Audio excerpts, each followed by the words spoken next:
And is she fit? Yeah. Okay. She promotes herself very well, and she doesn't act like an idiot on social media, which is all things that big companies look for. Another Scottish young lad. He's got hardly any experience, but I've never seen anybody who's got such a grasp of how to entertain with such little experience. And you won't have heard of him. He's called Joe Hendry. And he's in ICW at the moment, and he's got the height. I think he's about 6'3", 6'4", good build, and he's determined to get to WWE. He's actually a real life singer. He's a singer in a band, so he understands the entertainment business, and he's got a good grasp of how to be annoying and push people's buttons, and he talks well and he looks good. So I think he will make it. He's one to look out for. There's a few guys that I like, and I think. I mean, Rampage Brown, I rate very highly. He's already been to WWE. I've heard a lot of good things about him. He's great. I mean, he's just great in the ring. Very intimidating presence, and really good positioning. Everything he does, it counts. He makes every move mean something. He travels up and down the country. El Ligero, obviously, a lot of people will say he's the best in the UK. I don't really understand why Ligero hasn't been looked at, by the WWE, whether that's by choice on his part or not, I don't know, because he's better than Sin Cara, and Rey Mysterio's knees are falling apart. So they need somebody who can fit that, go into that, masked luchador spot and sell loads of masks. Maybe his Spanish isn't up to it. Maybe it's not. Maybe this is the thing. I guess that's the problem, isn't it? I suppose is Yorkshire's good though. Yorkshire, yeah. but I don't think Sin Cara does a lot of speaking. So that's very true. Very true. There you go. I think Ligero's one, and you said 5, didn't you? Who else do I like at the moment? I like young Danny Hope's done well. He's really improved. I don't know if you remember Danny Hope. You probably don't remember Danny Hope from. No, I've not spoken to him. GPW, but he's a lad who was going. He wasn't really over at all, and then he's just suddenly really developed as an entertainer, and now he's one of the top guys in PCW. And at every show, he steals the show because he's funny and entertaining, and reminds me a lot of you actually. So yeah, I'll mention you. Now, a couple of shows ago, Greg, I spoke about the injury to Lionheart. Now, was you there for this? Yeah, I was there. Yeah. Right. I spoke about the Styles clash, obviously AJ Styles' finishing move. Lionheart is not the first person to get injured by this. I know that Roderick Strong was dropped on his head with it a few months ago. I think that he should stop doing this move. What's your opinion on this? What was the scene like at the time? Well, I was commentating, and it was the last match of a very, very successful weekend for PCW. Mentioned before, 1,200 people in the building throughout that day. And I'd sort of said to the guys, the backstage guys at PCW throughout the weekend, I didn't have a very good view, because where they positioned my commentary table, I was sort of like diagonal onto the ring. So whenever the wrestlers were in a certain position, all I could see was the turnbuckle. And this was one of them. Lionheart had beaten AJ, and then after the match, AJ hits him with the Styles Clash. And when he landed, my view was completely obstructed. I didn't see what happened. I just heard the crowd go, "Oh!" But that wasn't anything unusual. And the first time that I actually realised there was something wrong, Chris Hero was on the merchandise table next to me, and he sort of got up and looked at me, and he went, his neck. And I just shrugged. I didn't see, I don't know. And Chris Hero then just leaves the merchandise table, runs straight down to ringside, and the next thing I know, they're ushering the fans out. And Stephen Fudder as a promoter, he doesn't tell you every single thing that's going to happen on the show, because he likes, as commentators, for us to react naturally. So it was going through my head, well, is this real? Is this a work? Is this meant to happen?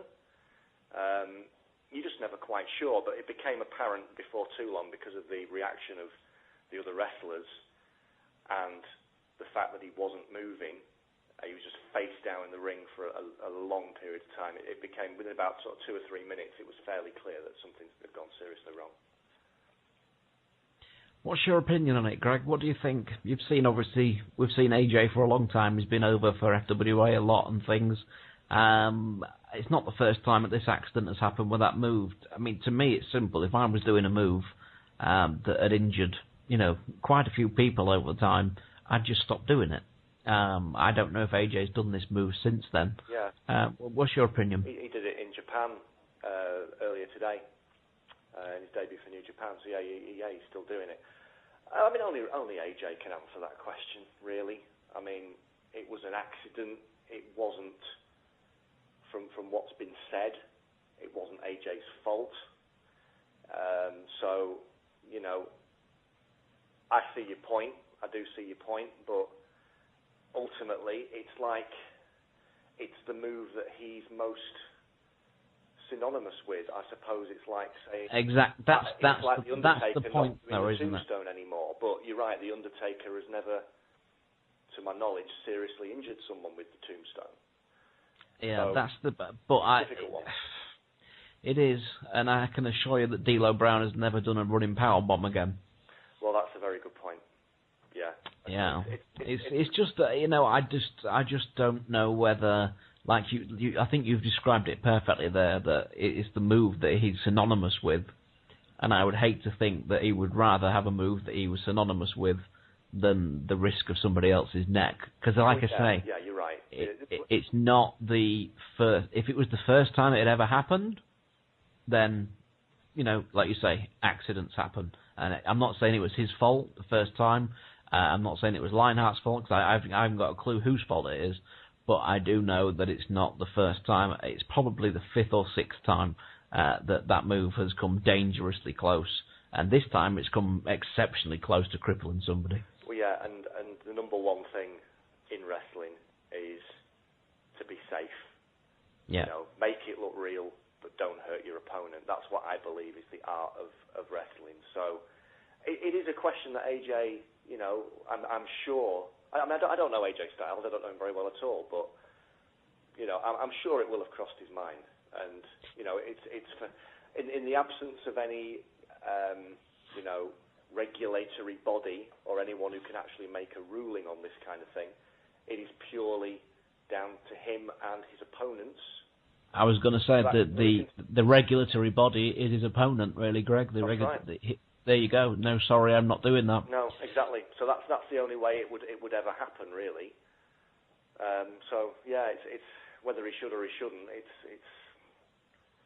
interesting. It is. It's just of great interest to me because it's people's bodies on the line, and it's. I mean, I'm 38 now. You know that I had to finish up with you because my body was falling apart on me. I am literally crippled now, virtually absolutely knackered, and I hate to see anybody else be worse off than I am. I mean, I'm 38. I've literally probably just started life. I've just started having kids, you know, and things like that. And I'm in a bad way, and that's all from wrestling. And I would hate to see, because at the time when you're doing it and you're caught up in the wrestling bubble, all that matters is wrestling. And I've just literally listened to Jake the Snake's speech from the Hall of Fame, last night's Hall of Fame. Yeah, and he literally says the same thing. You know, at the time, wrestling is everything, and it's only when you stop wrestling that you realise that actually you've got a whole new life now. Afterwards, you've got another 40, 50 years left. And those bumps that you take, yeah, you don't feel them when you're 20, when you're 30. These hardcore matches that you're having with these light bulbs and things, yeah, you don't feel them when you're 20, when you're 30. But when you start getting up to 40, you do feel them, and you think to yourself, oh my God. And then your daughter wants picking up on your shoulders, and your daughter wants to do this and things, and you'll sometimes wish you had maybe done all those silly bumps on the ice rinks and things like that, you know? Yeah. I guess, you know, the response of the crowd is everything, isn't it, when you're in that bubble? Like, you know, Jake the Snake said, it's addictive being able to, you know, we talked earlier about, you know, being able to dictate a crowd's emotions and being able to make them react in the way that you want them to, that sometimes rational thought goes out of the window, doesn't it? Absolutely. It's massively addictive, and it's hard to get. I mean, look at me. I've packed up 2008. I did my last match for you, and I'm still doing a wrestling podcast. Right. So yeah, you know, you never get away from it. Even if I can't wrestle, I'm still doing something involved with wrestling. You know, we talked earlier about the guys who make the most money, of the entertainers, but they're also the guys who generally don't do. They do the least in the ring to get a reaction. Yeah. But even Hogan, used to do the leg drop, and then, he's had look how knackered it. Yeah, exactly. And, even there, he's dropped. Look how knackered he is from a leg drop. So you imagine some of the guys now, how knackered they're going to be. Yeah. And that's a scary thought. It's a very scary. And if you go to any of the reunions now from some of the British wrestlers, and they used to do, I mean, you can't say they did nothing, but they did next to nothing compared to what we did. And they're all wheelchairs and walking sticks and knackered hips and things. I dread to think what some of us are going to be like when we're 50, 60. It is very, very scary. It's not all the steroids and things you've got to think about. It's a business that takes its toll on you. It really is. Well, it is. But, when you're younger, you do it and you put your heart and soul into it. And you do pay the price for it. And I think some people look back and they say, I've got no regrets. And some people look back and they say, maybe I shouldn't have done that. I've got a 50-50 mind on it. Some days I think, no, I've got this to show that I did. I've got this to show I did. I wish I'd maybe been a manager like you, Greg. Yeah, I'd probably take a bump every 3 years. Yeah, much easier on your body. When it means much something easier. At the end of a feud, really. Yeah, exactly. I mean, this is what I said earlier. I've got a huge amount of respect for the guys who do this. My colleagues in British wrestling, but we talked about how the American indie style is very much dominant in a lot of the wrestling promotions in the UK. It's supply and demand. The fans love that style. Obviously, it's successful at the box office in terms of the fact that the crowds are coming to these shows. But by wrestling that kind of style with a lot of bumps and a lot of fast pace, and that's going to take its toll. And a lot of the top British wrestlers now are in the 20s, so they probably don't feel it. But 5-10 years time, they're going to. So maybe it's to everybody's advantage that people, we get a few more Grados and Madman Mansons and Danny Hopes, a few more people who entertain and don't need to do that. So many thanks for Greg Lambert for coming on the show. Love Greg. Always gave me a great place on his shows, and some of my best memories in wrestling have been working for Greg Lambert. So many thanks again for Greg for coming on the show today. Don't forget you can get in contact with me direct at Night Podcast. That is Night with a K Podcast on the old Twitter. Also on Facebook. It's Night Time on Facebook. It's Night Time. It is great. It's great to be on here. I'm heading back to the UK in 2 days' time. Really looking forward to it. Ready to hand my little child over to the godparents and the grandparents and hopefully have a little rest. I can't wait. This is a little chat I had with Hassan, who is the director of the Superman film. Brilliant, really good film. I sat down, enjoyed it from start to finish. I know a lot of the guys on the film, Robbie Brookside, Finlay, Danny Collins, and I love some of the points that are made on this film. I agree with a lot of them. Some of it I don't like. Yeah, I'm sure you can imagine which bits, but just make up your own mind. Watch the film, donate if you can, and enjoy. This is Hassan from the Superman film. I'll speak to you in a couple of weeks. Bye-bye. Well, I've been a fan of wrestling since I was a kid, and what I grew up on was WCW, WWF at the time, and I kind of, as I think some fans do, I kind of fell out of love with it as I got a little bit older, and then when I was 17, 18, I saw a promotion in Doncaster called 1PW, which was the first. We kind of just went as a laugh, me and a few friends, and I saw I think it was Doug Williams, and I think maybe he was wrestling Nigel McGuinness. I think that's what it was, and I'd never really seen, I suppose, what you probably call like the strong British style. I'd never really seen that before, and then seeing that, there was something about that just really connected with me, and I saw that match with Doug, and as I say, I think it was Nigel, and I went, yes, that's I fell in love with wrestling again, and I think I made my girlfriend watch The Wrestler a couple of years ago, just before we started making this film, and I just thought it's like that's one type of I think that's kind of one story of a wrestling experience, and I think it's a very American and very kind of sensationalist, I would probably say, kind of story. And I kind of wanted to have a look at what a British story in comparison would be like, and maybe make it a little bit less.